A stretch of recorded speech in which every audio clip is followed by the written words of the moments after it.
Baik, halo Mas Nixon. Sini saya akan mendemokan tugas yang tentang reinforcement learning. Jadi untuk tugas reinforcement learning ini saya memakai konsep untuk habit formation atau pembentukan kebiasaan yang positif. Jadi intinya itu RL environment yang di custom dengan konsep tabular Q-learning ya. Pertama kita definisikan dulu masalah dan environment-nya. Jadi untuk environment-nya itu custom dan saya beri nama Habit Formation Environment, di mana lingkungan ini mensimulasikan proses pembentukan kebiasaan ya. Ada seorang agen yang setiap harinya harus memilih tindakan yang berdampak pada produktivitas, fokus, dan kemajuan jangka panjang. Untuk goalnya itu agen belajar gimana supaya memaksimalkan fokus, tidak terdistraksi, menjaga energi, dan mempertahankan strict habit itu selama mungkin. Di agen ini mengambil keputusan secara trial and error melalui proses reinforcement learning ini dan diharapkan nanti bisa menemukan pola perilaku yang paling optimal lah untuk menjaga kebiasaan positif ini dalam jangka yang panjang. Jadi untuk lingkungan yang digunakan ini sederhana Mas, jadi memakai custom environment yang dibuat manual, bukan memakai gym, Bullet atau Mujoko dan lain-lainnya. Untuk deskripsi lingkungan itu yang pertama, satu episode itu akan merepresentasikan satu hari aktivitas yang terdiri dari beberapa langkah atau time steps. Pada setiap langkah, si agen ini memiliki pilihan 0 fokus, 1 istirahat singkat, dan 2 distraksi. Kemudian, lingkungan yang memiliki variabel-variabel internal yang membentuk state dari agent. Energi itu 0 sampai 3, fokus level 0 sampai 3. Kemudian habit streak ini jumlah hari fokus berturut-turut. Lalu aksi yang dipilih akan mempengaruhi state berikutnya. Misalnya fokus mengurangi energi, tetapi meningkatkan streak. Kemudian istirahat itu bisa memulihkan energi, sedangkan distraksi itu memberikan penalti dan memotong streak itu sendiri. Dan reward ini dirancang agar mendorong agen untuk mempertahankan kebiasaan baiknya. Untuk framework sendiri, memakai Python Standard Library, sejak menggunakan gym atau simulator fisik, dan Q-Learning diterapkan langsung pada table Q-Value. Lingkungan ini sangat ringan dan dapat dijalankan di CPU laptop biasa. Kemudian ada formulasi MDP atau Markov Decision Process. Yang pertama itu stage. State mereferensikan kondisi internal agen pada setiap langkah. State menyatakan sebagai tiga vektor elemen. Yang pertama energi itu elemennya dari 0 sampai 3, fokus 0 sampai 3, dan state ini dari 0 sampai n. State ini bersifat Markov, yang artinya masa depan hanya bergantung pada state dan action saat ini, tidak dengan yang lainnya. Action. Untuk action tadi ada fokus, istirahat, dan distraksi sesuai deskripsi tadi. Kemudian untuk reward, nah reward sendiri saya merancang untuk fokus itu plus 5, fokus saat energi 0 plus 2. Jadi fokus dalam kondisi yang memaksa ya, harusnya lebih baik istirahat tapi tetap difokusin ya rewardnya plus 2. Kemudian istirahat plus 1, distraksi itu minus 5, distraksi yang memotong streak minus 10, dan menyelesaikan hari dengan streak tinggi itu plus 10. Lalu ada transition dynamics, yaitu fokus energi minus 1, fokus plus 1, istirahat energi plus 1, maksimal 3, sesuai tadi, fokus plus 1, distraksi, fokus minus 1, streak diubah ke 0, energi tidak boleh kurang dari 0 atau lebih dari 3, dan semua nilainya nanti diklip dalam rentang yang valid tadi ya. Lalu ada terminal condition dan horizon. Untuk satu episode ada 10 langkah, episode berhenti jika energi sama dengan 0, dan agen tetap memilih fokus. Dimana ini dianggap burnout ya, karena udah energi habis, dipaksakan fokus. Oke, jadi horizon T sama dengan 10. Di sini saya membuat kelas bernama Habit Environment, yang dimana ini fungsinya sebagai lingkungan tadi ya, untuk membentukkan kebiasaan dengan ada state ini. Yang pertama itu mewakili energi, yang kedua fokus, dan streak. Nilai-nilai masing-masing, yaitu indeks 0, 1, 2, yang tadi. Itu untuk action ya. Action yang 0 itu fokus, action yang satu itu rest, dan yang kedua itu distraction. Sedangkan ini array untuk state-nya atau kondisinya. Energinya berapa, fokusnya berapa, dan streak-nya berapa. Oke, ini untuk konstruktor kelas habit-nya dengan menyatakan untuk rentangan-rentangannya ya. Next step-nya default 10, set state, set steps, itu masih known karena awal-awal udah reset. Set ini untuk berfungsi untuk mereset ke awal episode ya setelah RL tadi ditrainingkan dalam environment. Dan step ini melakukan satu langkah. Jadi inputnya berupa 0, 1, atau 2. Outputnya adalah next state-nya apa, reward-nya apa, down, dan infonya apa.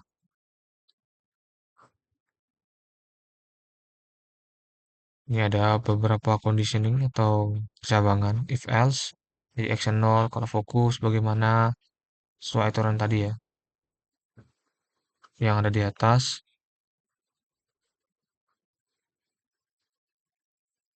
Ini untuk berakhirnya. Jika sub-step ini udah lebih dari atau sama dengan max steps diselesaikan atau down. Down ini artinya selesai sebagai flag. Dan streak lebih dari 3 itu akan ada bonus. Dan burnout ini ketika RG 0 dan actionnya 0.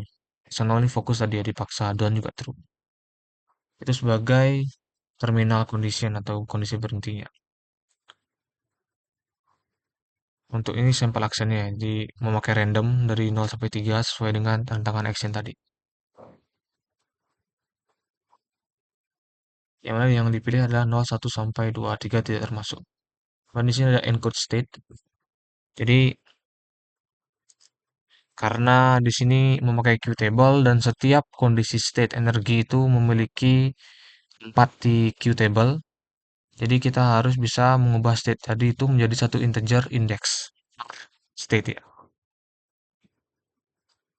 Jadi karena ada energi rentang 0 sampai 3, fokus 0 sampai 3, dan strict 0 sampai 5, itu ada total 11 kemungkinan ya. Jadi untuk total set yang mungkin itu tinggal kita kalikan saja 4 kali 4 kali 4 kali 6 itu ada 96 set unik. Lalu untuk mengubah dari nilai state ke indeks dalam Qtable, misal state-nya energi 0, fokus 1, streak 1. Nah, itu ketika masuk ke fungsi encode state itu akan diubah dengan perkalian di bawah yaitu return energi kali 24 tambah fokus kali 6 tambah streak. Jadi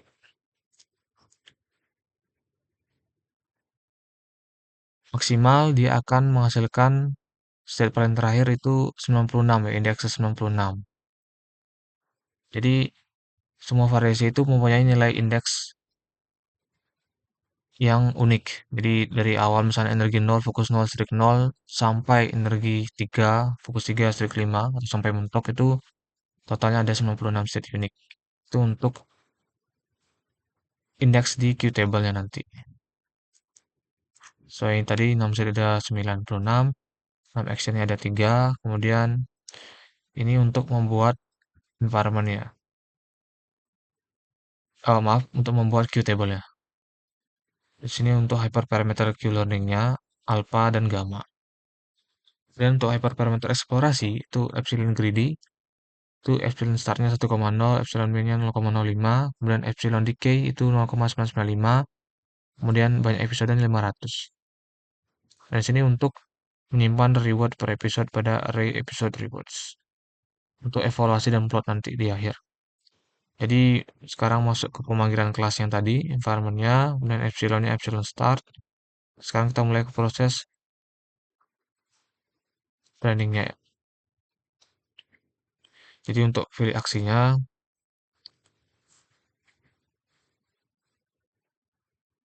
kemudian di sini ada untuk jalankan aksi di environment-nya.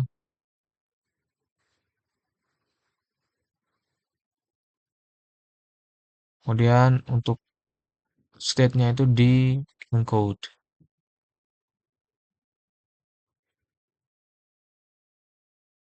Lalu ada update key value. Di ada best next, kemudian nanti ada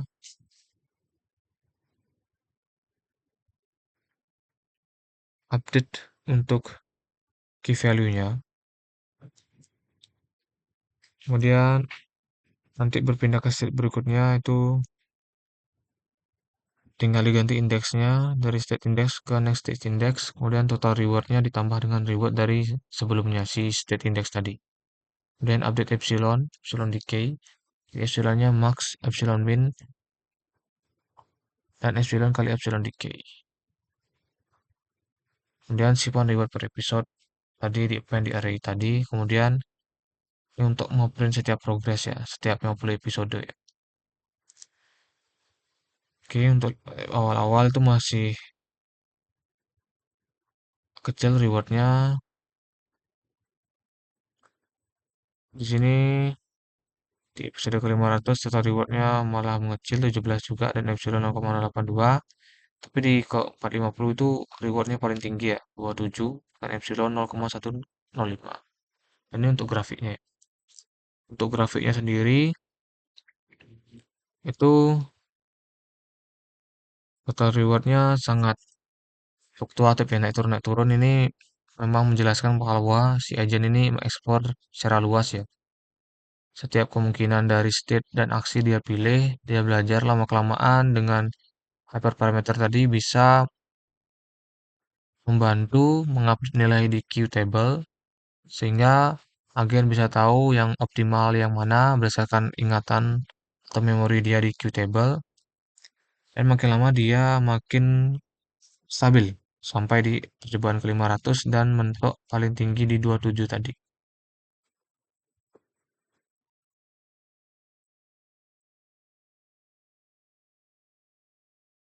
Nah, ketika kita mencoba dengan greedy policy dan kita run tanpa eksplorasi,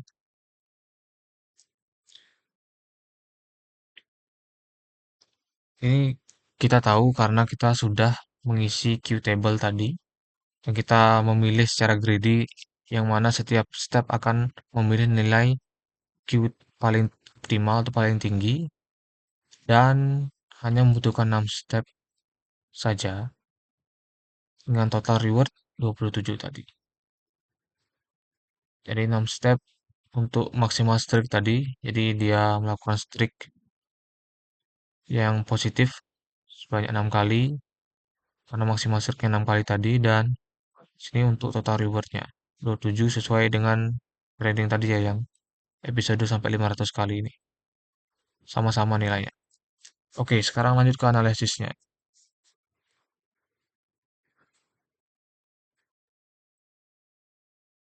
Jadi untuk analisis ini dilakukan mencakup seperti stabilitas proses belajar, perilaku akhir agent, atau polisinya, kemudian serta evaluasi terhadap kemungkinan failure modes, seperti reward hacking dan divergensi.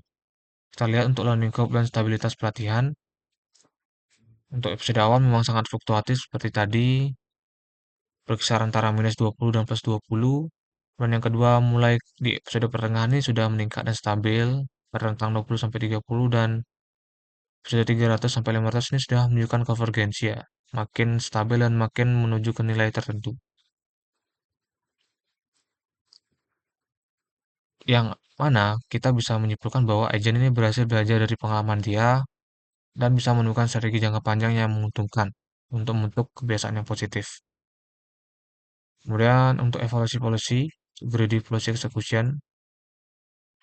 Jadi evaluasi ini dilakukan dengan menjalankan agen tanpa eksplorasi, epsilon sama dengan 0, dan agen selalu memilih aksi dengan key value tertinggi. Seperti yang tadi saya jelaskan, di mana nanti output dari perilaku greedy policy ini seperti ini. Jadi dia memaksimalkan fokus sebanyak mungkin. Itu yang awal 2 kali kemudian ada istirahat, kemudian fokus lagi, ada istirahat, dan fokus, fokus, dan fokus. Jadi agen ini memilih fokus sebagai aksi utama ya, karena memang rewardnya tinggi. dan meningkatkan streak. Kemudian agen menggunakan istirahat secara strategis untuk memulihkan energi agar mampu melakukan fokus berulang kali dan menghindari burnout di awal-awal. Dan agen tidak pernah memilih distraksi karena aksi tersebut menghasilkan reward negatif dan memutus streak. Ini menunjukkan bahwa agen berhasil mempelajari kebiasaan yang optimal, yaitu menjaga energi, mempertahankan fokus, dan menghindari distraksi. Kemudian ada stabilitas, varians, dan konvergensi. Untuk fluktuasi reward pada awal pelatihan memang indikasi ya bahwa agen masih melakukan proses eksplorasi yang tinggi. Namun setelah epsilon mendekati batas minimum 0,05, itu reward menjadi lebih stabil. Varians reward menurun seiring berjalannya episode, reward rata-rata meningkat secara bertahap dan tidak ditemukan divergensi nilai Q. Hal ini menunjukkan bahwa proses pembelajaran berjalan stabil dan key value bergerak ke arah konvergensi, bukan divergensi. Dan pemeriksaan reward hacking dan failure modes. Tidak ditemukan indikasi adanya reward hacking, yaitu perilaku agen yang mengeksploitasi celah desain reward. Beberapa tanda positif, agen tidak memilih istirahat secara berlebihan demi mendapatkan reward kecil berulang. Agen tidak memilih aksi looping dengan konsekuensi jangka panjang buruk, dan agen tidak menunda akhir episode secara tidak wajar untuk memaksimalkan reward. Selain itu, tidak ditemukan mode collapse. Agen hanya memilih satu aksi berulang tanpa mempertimbangkan state. Karena agen menyesuaikan antara fokus dan istirahat berdasarkan energi tadi.